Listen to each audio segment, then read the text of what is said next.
اتفضل يا استاذ سيف. السلام عليكم ورحمة الله. استاذ سيف من سوريا صح؟ لا عراقي. عراقي. اتفضل يا استاذ سيف. رمضان مبارك عليك استاذ احمد. كل سنه وحضرتك طيب. الله يسلمك يا حبيبي، احنا اليوم همنا نفس همكم، وايضا يعني ازمه السوريين كازمه خانقه بدات تظهر للصف من 3 سنوات بالضبط. دخلوا علينا اعداد كبيره جدا وبداوا الان يزاحمونا وقضوا على سوق العمل، الحركه التجاريه الداخليه. خليك معانا يا استاذ سيف. قبل بس ما الاستاذ سيف يا جماعه بعد اذن حضراتكم، استاذ سيف من العراق وهيقول كلام مهم، وانا هو الاستاذ سيف بقى قبل ما يتكلم انا هقول لكل مسؤول في الدوله المصريه اسمعوا استاذ سيف من العراق هيقول ايه على الجاريه السوريه اللي موجوده عندهم في العراق، واللي عددهم 260,000 بس، مش اكتر من كده، مش 1.5 مليون. شوفوا عملوا ايه في العراق اللي هي دوله نفطيه، اللي هي من اغنى 3 أو 4 دول عربيه في المنطقه كلها. هنسمع الاستاذ سيف. يا استاذ العزيز، بس احب اصحح معلومه لحضرتك انه اليوم اعداد السوريين في العراق كيد عامله 600,000 عامل يا استاذ. 600,000 600,000 عامل معناها ضياع 600,000 فرصه عمل للعراقي، ضياع 600,000 راتب ممكن ان ينشط الحركه التجاريه الداخليه للسوق العراقي يا استاذ.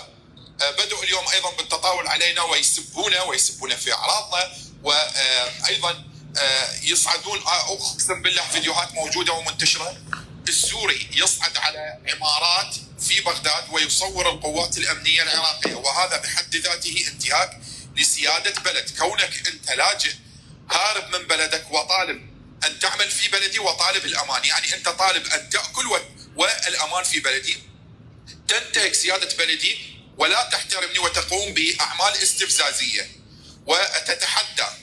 هذا رقم واحد. الرقم الثاني يا استاذ، بداوا ينشرون الفتنه الطائفيه يا استاذ احمد بكلام طائفي، بكلام نحن العراقيون يكاد ان يشفى جرحنا من المصائب اللي حلت بنا، ولا نريد ان نرجع الى ذلك العهد.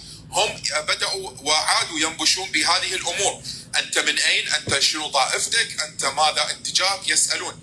ولايفات، انا ادخل مع لايفات مصريين وهذا الكلام موجود وموثق، من وسط بغداد يفتحون بثوث ويغلطون علينا لا بل ويتحدونا، يقول لك انه نحن لن نخرج. طيب ليش يا حبيبي؟ انا اليوم استضفتك، انت اليوم ضيف عندي، يوم ثاني يوم ثالث يوم. طيب الدولة عاملة ايه معاك؟ اصل احنا عندنا النهارده نفس المشكلة، الشعب بيطالب ان بلده استقر، بالذات الجالية السورية بقى، يعني سوريا استقرت، اتفضل اتكل على الله توكل على الله، فحتى الان الدولة ما خدتش تصرف يعني مرضي للشعب المصري. انتوا الدولة الحكومة عندكم اخبارها ايه؟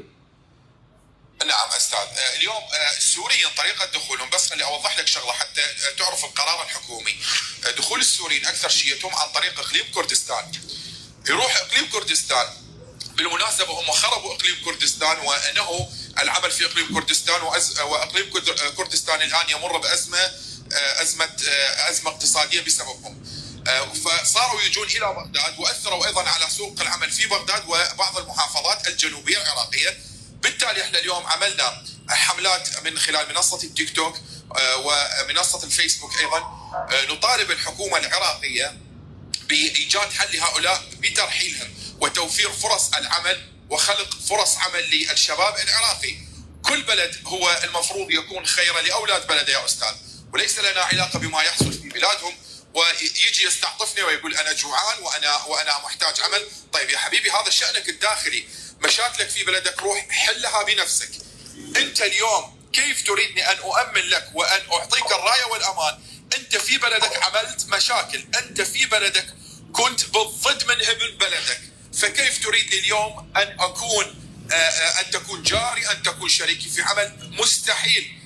اللي يترك بلده ويخون بلده مستحيل راح يكون له خير في بلاد ثانية. فمن خلال هذه المنصة الكريمة المباركة أناشد الحكومة العراقية بأن يكون قرارها حاسم وحاسم، باستصدار قرار يلزم هذه الفئة من الوافدين اللي هم السوريين بالخروج من العراق. فيا أستاذ أحمد، فاليوم لما ماخذين هذه فرص العمل، أمات سوق العمل الداخلي في بلدي، وصار ركود رهيب جدا بسببهم. الشغلة الثانية قلت لك أنه السباب الطائفي والكلام الطائفي لما يتكلم معك السوري انا احاوره بعقلانيه، انت ليش في بلدي؟ يسالني انت، يقول لي من الطائفه الفلانيه او من الطائفه الفلانيه، وهذا بحد ذاته استاذ. هذه عندنا وفي بغداد يفتحون بثوث علينا ويتحدون يا استاذ. وقبل